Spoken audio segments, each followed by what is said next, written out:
Healing is the resolution. Love is the language. Healing starts with a choice to stand for unity, for compassion, for change. Across our community, every sector is stepping forward. Individuals, faith leaders, educators and educational institutions, athletes, government officials, business leaders, health professionals, law enforcement and fire service, each taking the pledge in their own way, yet united by one purpose. Because when we all choose healing, our community moves, our city breathes, and hope comes alive. Join the movement. Take the pledge at www.the411live.org. Print your pledge. Take a picture holding the I Took the Pledge and post it on your social media page with the hashtag the411live. Hashtag I dare you to heal. Now, I dare you to heal. The 411 Live. Where you can learn about issues that impact us every day. State of world, 411 Live. Real people, real talk. Made to help people in our community in every way. For your girl, 411 Live. Today, the 411 Live podcast turns the spotlight on itself. As a matter of fact, it's part of a big movement, a movement that we really, really hope that you will join. You can become a change maker in your family, in your community. I'll tell you more about that in a moment. Hello, I'm Beverly Taylor, and this is the 411 Live, real people, real talk. Today, my guest is somebody kind of special to me. It's LaShondra Scott. She is the executive director of the 411 Live and the creator of the I Dare You to Heal movement. Welcome to you, LaShondra. Thanks for having me. Are you feeling a little uneasy because usually you're behind the scenes? Yeah. You know, you're here for every podcast, but we just don't see you. And now you're at the table. Yeah, it's kind of, I'm a behind the scenes type of person. I Right. don't like to be in the spotlight. So it feels, I understand why people are nervous when they sit in this seat. All right. Well, this is your time to shine because we're talking about something really important, and I think it is an innovative, it's a thought-provoking movement that you have started. But let's kind of reverse, go back, right? I guess about 10 years ago, you got a vision to kind of tap into it, kind of uncover the layers of human trafficking, and specifically sex trafficking, and also to look at the healing process for the survivors. Where did that thought come from, and what were some of the pieces that you wanted to put in there? So it started out, the 411 Live started out as just a TV show.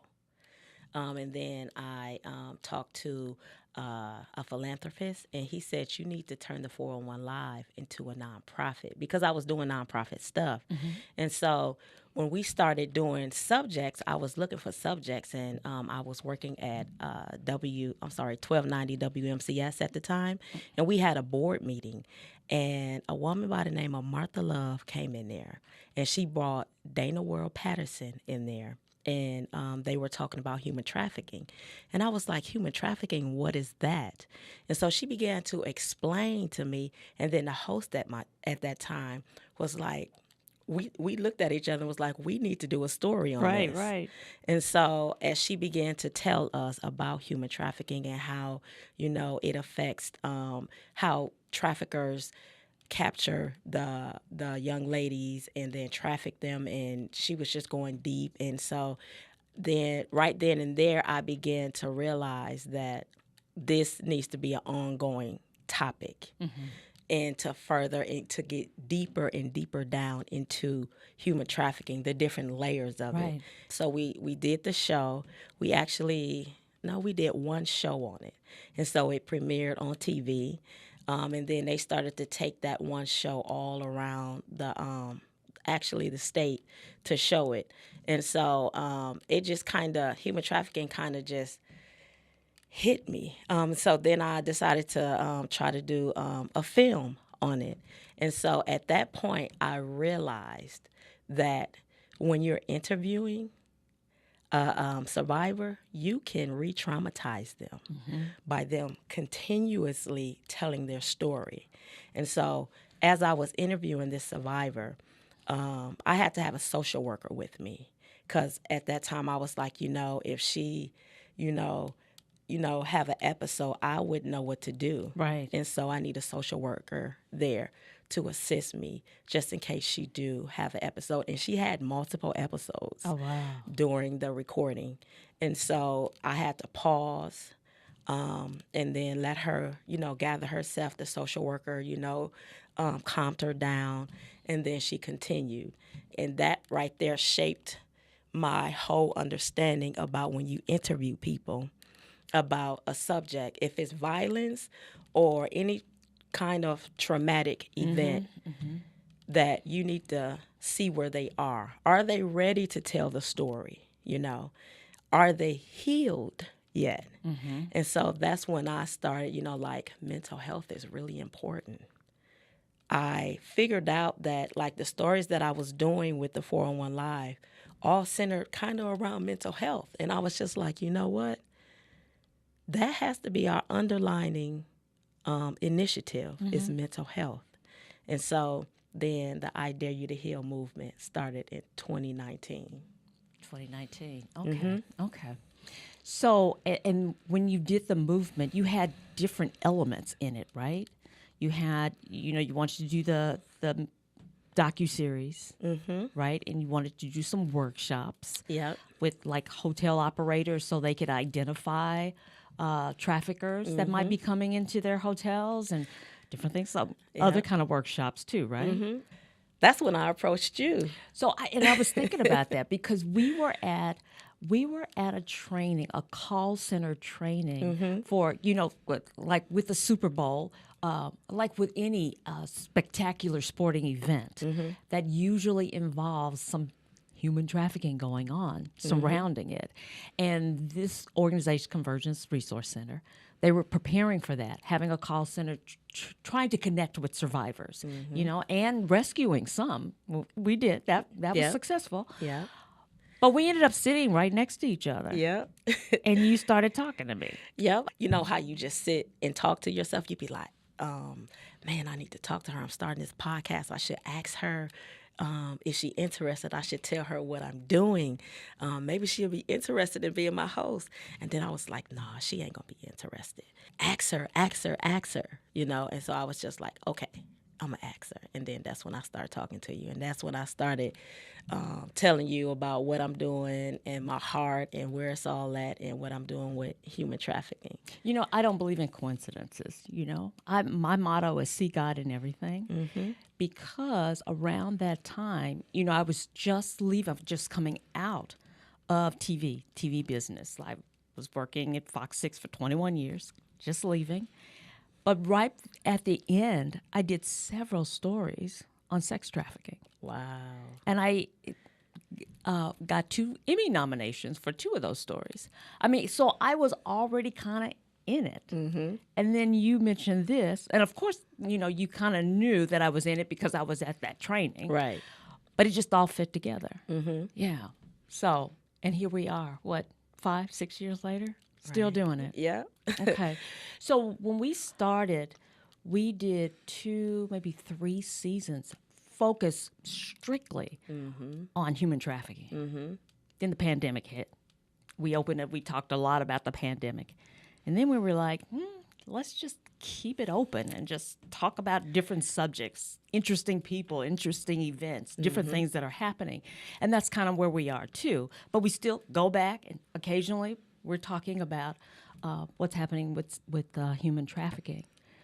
So then we get to this point, this "I dare you to heal" movement. See, there are always things going on in your head, and sometimes, you start to tell me this.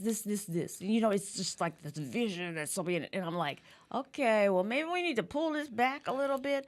But then I started thinking, and maybe, you know, I'm a Christian, so maybe it was the Holy Spirit saying, you need to shut up, because I don't know what God puts in your heart. And I don't know where he's going to take you. So it could be very big in my eyes, but it's not in his eyes, you know. So now we're at this "I Dare You to Heal" movement. When did that come? The pledge, I should say. The pledge? Mm-hmm. Okay. Actually, we wanted to do it in 2019, but then it just wasn't the right fit there. Mm-hmm. After the pandemic, of course, we kind of put that on hold. And so God said, okay, now it's time to start it back up. And this time I want you to do this pledge. And then, so he just gave me the pledge first. Mm-hmm. And so I was like, okay. And then he started saying, okay, now you need to make a pledge for every sector of the community, because everybody needs to heal. Any place where there's people, they have wounds. Right. They need to heal from something, because I feel like any business that has people there, the leader could not be healed. And, you know, have you ever worked somewhere and you'd be like, man, he crazy or she crazy? You know, that's because they haven't healed, you know, and they're passing down trauma to you, and you go home, you know, you all like, oh my God, blah, blah. And then now you can pass that down to your kids, your husband. Has a ripple effect. Yeah. Mm-hmm. And now your house is unstable because your work life is unstable. And so people don't think about that, you know.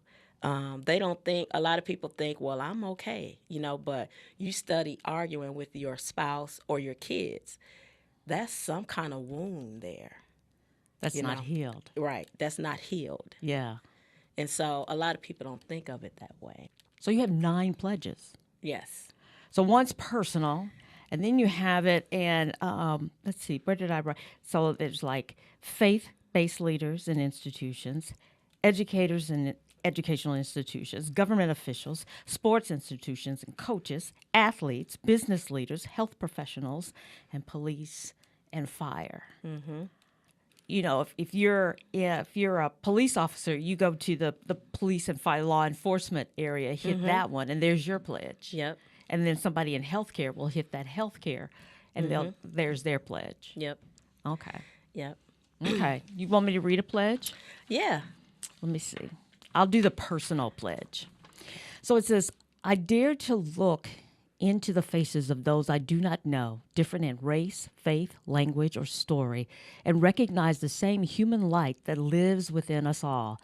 I am interconnected, a thread in the same sacred existence. I dare to tend the wound. When harm is done, I will stand firm for what is right without stripping away another's dignity. I will meet opposition with compassion, seeking not to destroy but to transform, turning conflict into understanding, enemies into collaborators in the work of healing. For healing and joy are essential elements of liberty and justice for all. I will love myself as a being created in the image and likeness of God.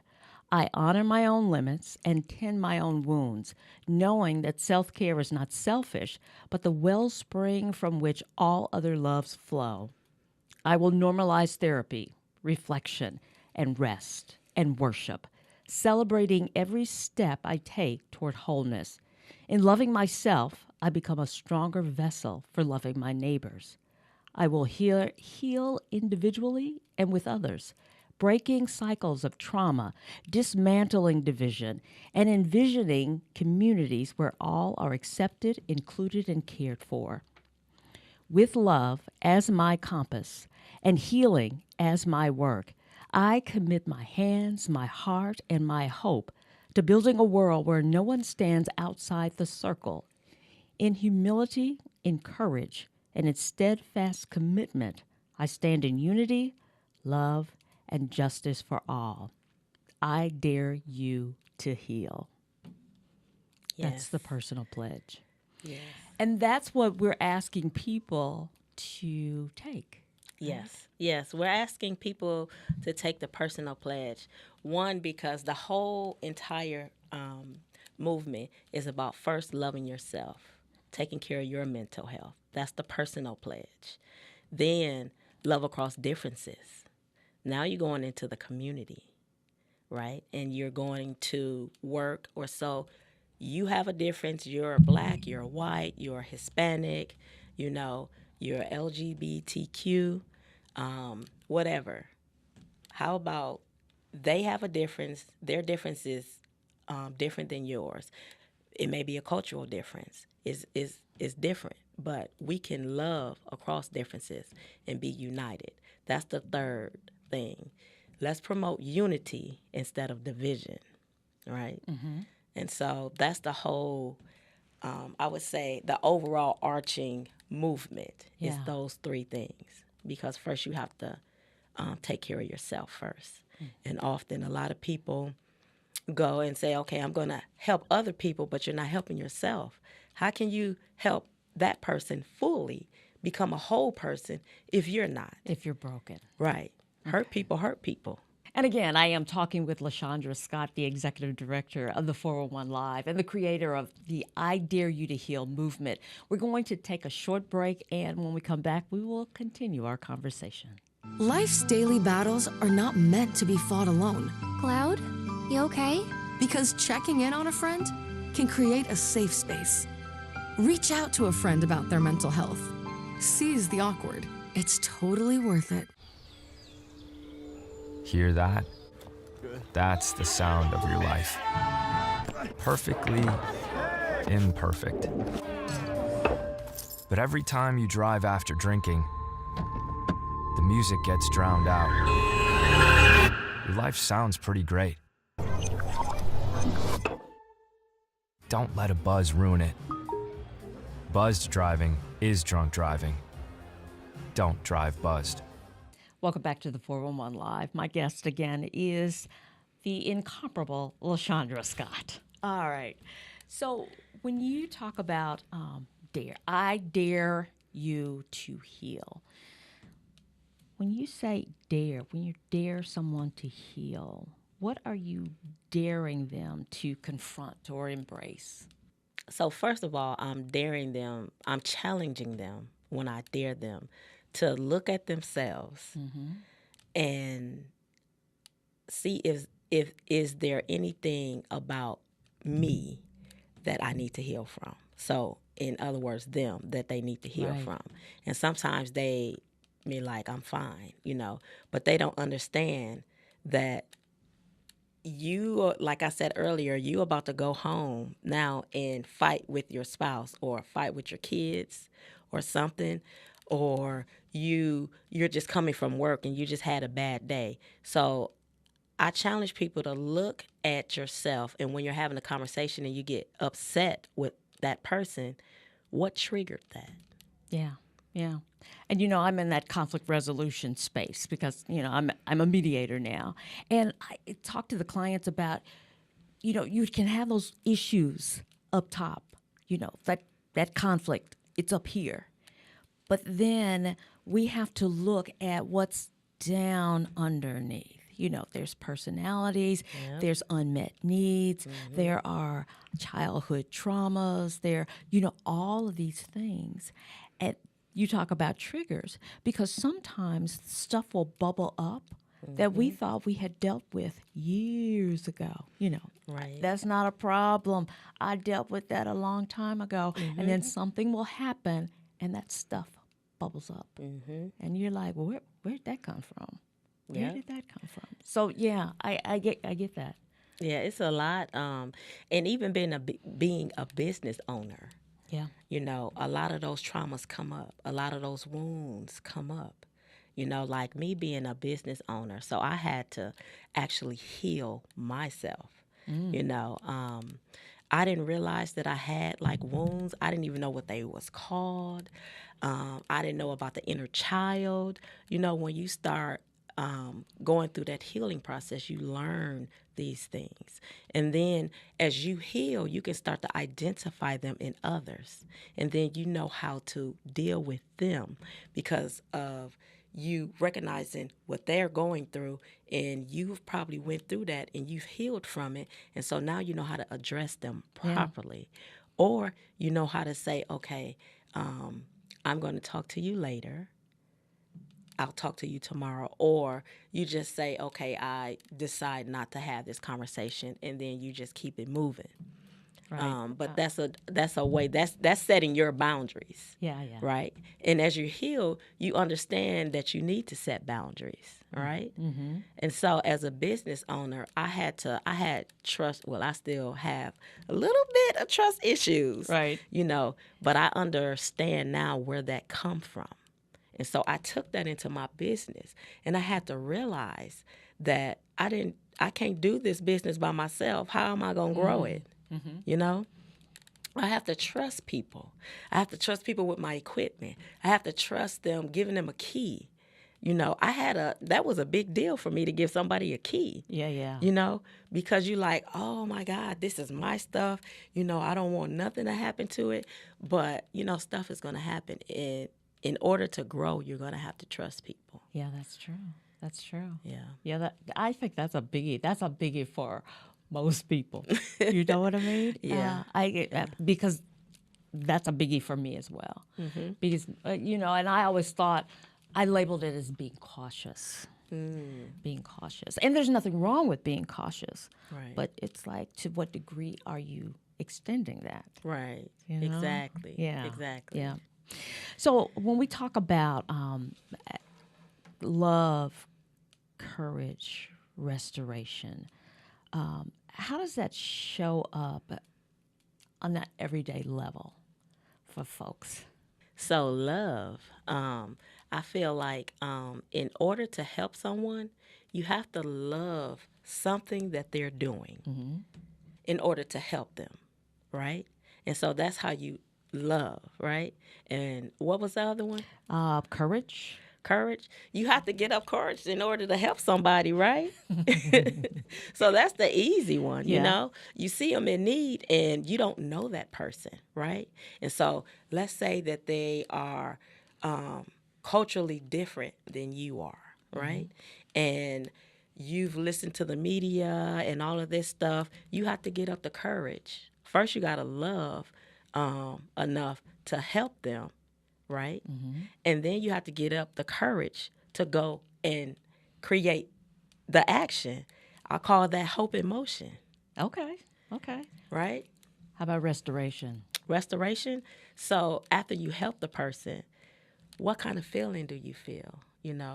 That's restoring. Like, I helped someone that day, or I'm helping someone. Right? You could have had a messed up day, and now you're helping somebody, and that just restored you. That could restore your faith. That could restore your love for one another. That could restore loving across differences because you went and helped somebody that you did not know, that's different, culturally different than you are. And so that's the whole piece right there. There you go. Okay. So what are some of the next steps, other things that are happening? You've got a tournament coming up. Yes. That's going to fit in there too, right? Yeah. So we're building the I Dare You to Heal into this showcase that we're having. So it's a basketball showcase that's going to happen next year, July 16th through the 19th. So the 16th is the kickoff event where we're going to take these athletes and we're creating the whole athlete on and off the court. We're going to teach them NIL, wealth management. We're going to teach them the mental aspect of, so basically we're daring them to heal. We're teaching them the wounds, right? We're teaching them anger management. So if a ref call the wrong call, you see a lot of athletes just go Yes. bonkers, you know. So we're teaching them how to deal with that. Also, not only the athlete, but the coach. The coach goes off too. Absolutely. So we need to teach them how to handle their anger in that moment. But also, there's a lot of athletes that is carrying wounds, right? So something may trigger them. They get into it with their teammates. What is it? What wound are they hitting to make you go off? So if you can learn about those wounds and know how to deal with them, then you can become a better teammate. You can become a better athlete. And coaches, if you know the wounds and you've healed yourself, now when you come in contact with these players, you know exactly how to mentor them to get better. Oh, that's good. I Yeah. like that. I like that very much. Okay. Now, we're getting very close to the end. We talked about the pledge. We told people where to go to our website, the411live.org, right? Yep. And they can look down, click on that pledge, and pick the category that they want. Personal pledge, I say do that. Sign up. Wonderful. And then if you're in a profession and you see something that's compatible, hit on that and take that one too, right? Correct. The 411live.org. I say it again so people will remember. So now I have some rapid fire questions for you. Oh, I knew you was going to do that to me. Because you're always saying, Beverly, why don't you do some rapid fire questions? Okay. So what's one word that describes the I Dare You to Heal movement? Heal. Heal. Okay. Healing starts with Love. love. Love feels like That's a hard one. Love feels like, I would say, restoration. restoration. Okay. What's one act of kindness you think everyone can do today? Love across differences. Love across differences. Okay. The 411 Live in 3 words. Information. Healing Healing. Okay. and love. Okay. You like that love, don't you? So, LaShondra, what gives you hope? What gives me hope is, I would say, knowing that I contain the information that will help someone else. And by me healing, I can help millions, should I say. Okay. All right. LaShondra Scott, thank you for joining us on the 411 Live. Thank you for having me. It's been a pleasure. And listen, I'm very proud of you. And I love the vision that you have. And I say just keep going, keep going. Can I say one thing? Very quickly. So I wanted to talk about these signs real quick for Okay. businesses. So after you take the personal pledge, and if I'm around you and I get you to take the pledge, we have this sign right here that when you take the pledge, you hold this up and we take a picture with you. Then if businesses take the pledge, you get this beautiful sign to put in your storefront or hang it up somewhere in your business saying we took the sign. And basically you're getting other people to take the pledge too. And so I just wanted to say that. And we're also selling these beautiful T-shirts right here for $25. That helps us continue doing the I Dare You to Heal pledge, but also programming, going into the different sectors of the community. Very cool. I like that you've got the QR code on there so they can just snap it. You Yep. put their camera up there and it takes them straight to the website, right? Correct. Excellent. Thank you very much. You're welcome. And thank you for joining us for another episode. Listen, if you are so inclined to help us, because we are a nonprofit, go to our website. And of course, go to the website to take the pledge. Very, very important. Thank you for joining us. Until next time, I'm Beverly Taylor, and this is the 411 Live. Real people, real talk. If you would like to check out past episodes, there are many ways. Go to your favorite podcast platform, follow us on Twitter and Instagram, like and watch us on Facebook, watch and subscribe to our YouTube channel. And if you have suggestions for future episodes, go to our website, the411live.org.